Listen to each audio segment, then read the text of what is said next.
Nishmat Miriam Bat Sarah et Shmuel Ben Gabriel. C'est aujourd'hui le rangement. Alors, je vous pose une question, je ne sais pas si vous connaissez la réponse. Qu'est-ce qu'on fait sur un fruit qui vient de l'arbre, comme bracha?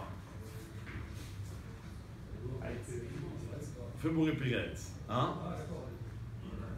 Non, vous êtes trop intelligent pour vous. Ça. Ok. Alors maintenant, la question que je vous pose, c'est la suivante. Ça, tout le monde le savait, je sais. Maintenant, il y a différentes façons de manger un fruit. D'accord? Par exemple, prenons un premier cas. Je mange un fruit, il n'est pas mûr, il est comestible, d'accord? Mais il est très amer. Quel bracha je fais? Ok. Allez, chez Akol. Alors, un fruit, s'il est amer, un fruit, s'il est raoul achila, il est comestible. Même s'il n'est pas bon, je fais boré périette. Mais ça, c'est pas un chidouche. Chidouche, c'est autre chose. Je fais ça sur tous les fruits sauf un seul. Le seul fruit qui est une exception, c'est quel fruit qui est une exception dans les brachot? La banane. Hein? Le raisin. Le raisin, il a un digne spécial. Alors écoutez bien. Le raisin, quand c'est un jus, je fais Al-Gefen. Quand c'est un fruit, je fais Aetz. D'accord?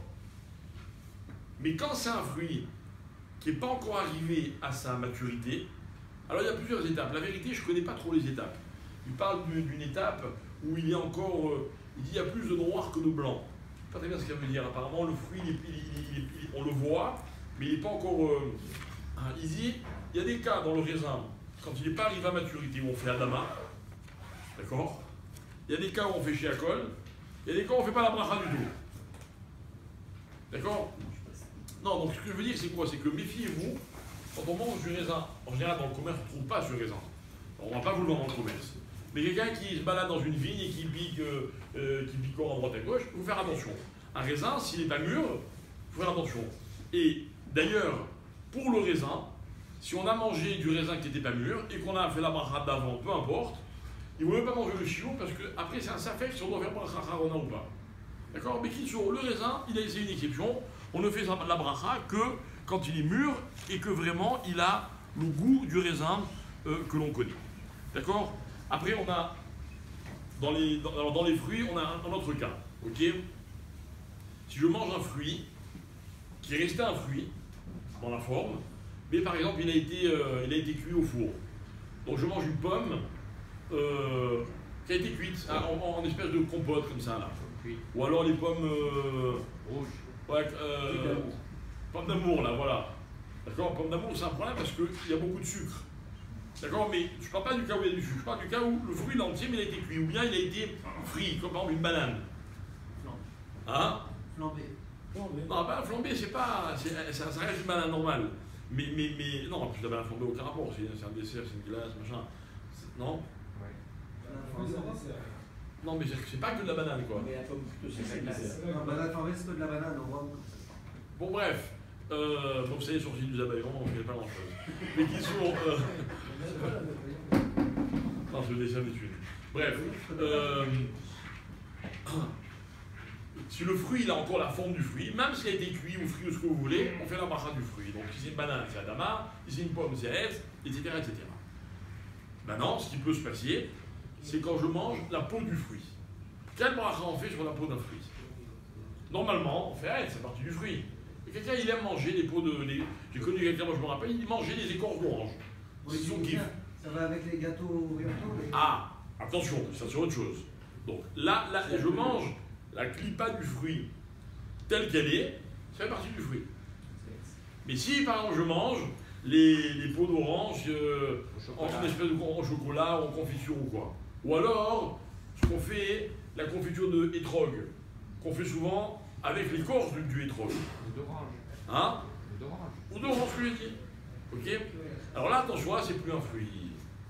Pourquoi? Parce qu'il y a une quantité de fruits, etc. Il n'y a pas la soie du fruit. Il y a un tas de raisons qui font que ça perd son caractère de fruit. Et donc, du coup, on fait la bracha de Sheakol. Ok? Ouais. Qu'est-ce que je fais comme bracha sur un jus de fruits? Ça dépend des fruits. Voilà. Alors, jus de raisin, on verra après, jus de raisin, vin, etc. Mais sur n'importe quel fruit, le fruit quand il est pressé, ok, maintenant écoutez bien, que j'ai pressé le fruit, comme par exemple, je mange un fruit, un jus de pomme. Je prends ma pomme, je la mets dans un blender ou je sais pas quoi, tac, j'ai un jus de pomme. D'accord? La pomme, je l'ai pressée. Mais imaginez que je bois, par exemple, le jus de la noix de coco, le lait de coco, ou bien le melon. Vous savez, des fois, le melon, il a du jus à l'intérieur. Quand je coupe, j'ai pas besoin de presser le fruit. Il y a un jus qui existe déjà, il est naturel. J'aurais pu croire que quoi? Que ça fait partie de la forme de la tsura du fruit. C'est sa forme d'origine. Non. Si je mange le melon avec cette espèce de jus ensemble, je fais que Hetz. Et si je bois le jus séparément, Adama, pardon. Merci là. Et si je bois le jus du melon à part, même si c'est comme ça sa forme d'origine, je fais shiakol. Dans tous les cas, dans un jus de fruit, on fait shiakol, qu'il soit mélangé avec de l'eau, qu'il soit pur, on fait toujours shiakol. Si je bois un jus naturel, ouais. Où il y a un jus d'orange, mais naturel. Naturel. Avec même des parties d'orange. La pulpe, non, ça change là, la pulpe. Tu exagères. Un bon jus d'orange. Bon jus d'orange, en fait un bon shiakol. Maintenant, il y a une question, mais on verra peut-être plus tard, je sais pas. Vous me parlez du lait de coco. D'accord? Ouais, mais attention. Le lait de coco, il y a deux choses. Il y a le lait de coco comme on mange en Europe. Mais il n'est pas dans la C'est la noix de coco qui est complètement sèche, qu'on casse avec un marteau. Mais à l'origine, c'est pas comme ça. À l'origine, si vous avez l'occasion de promener aux Antilles, par exemple, ok, la noix de coco, c'est un fruit qui est très gros. D'accord? Et quand vous ouvrez la noix de coco, à l'intérieur, il y a un lait. C'est très épais, pas vraiment du jus. Alors on verra. D'accord? Maintenant, pour l'instant, on parle du fruit classique qu'on mange, un fruit pressé, on fait shiakol.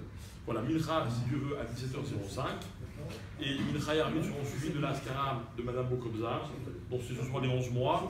Et il y aura un repas donc, organisé auquel la famille Bokobza me dit que tout le monde est invité. Voilà.